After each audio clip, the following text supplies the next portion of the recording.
mga kaibigan at makinig kayo.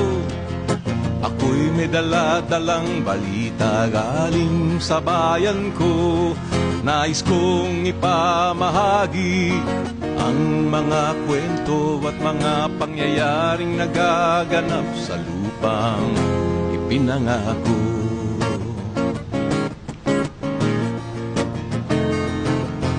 Ako ay Pilipino sa isip at sa gawa, ngunit bakit mga pinuno puro lamang salita? Sa gobyerno nakain, sikmurain at matawa na may pamilya kumakain ng kulang sa 2 beses sa isang araw. Minsan wala ngang panlugaw, bakit ganito kababaw? Sa pagkaing nilangaw, dadaputin, kakainin ng batang gutom. Alam ba ng mga husgado at lahat ng hukom na merong mas masahol pa sa hatol ng kamatayan? Yan ay ikay maging mahirap sa sarili mong bayan. Mga bata na dapat na ginagawa'y maglaro, bagkos ay agos ng pawis at magbanat ng buto upang kumita ng ilang pirasong piso. Madungis kalyo sa kamay at paa na manhid sa matulis.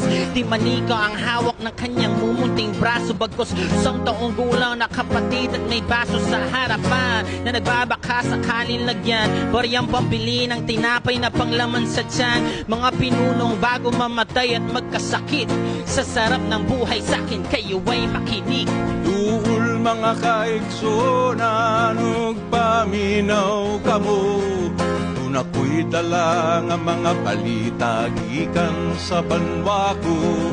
Gusto ko nga ipahibalo ang mga istorya nga nagagahitabo sa banwang gisad na to.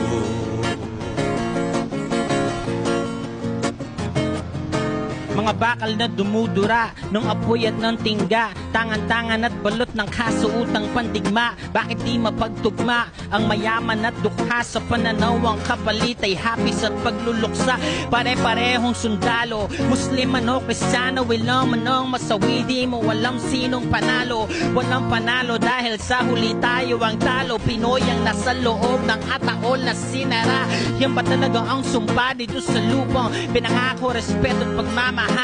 Pilit na tinatago, lawing hindi makadapo. May pakpak na limitado at nakakulong sa sel ng may walang susing ganda. Kailan kaya matatapos ang pag-agos ng dugo at ang kapayapa ay mahawakan ng buong buo? Yan ba kwento o tanong? Pilit na humahawi sa bawat taong bahagi ng watawat na hina. Tugol mga kaikso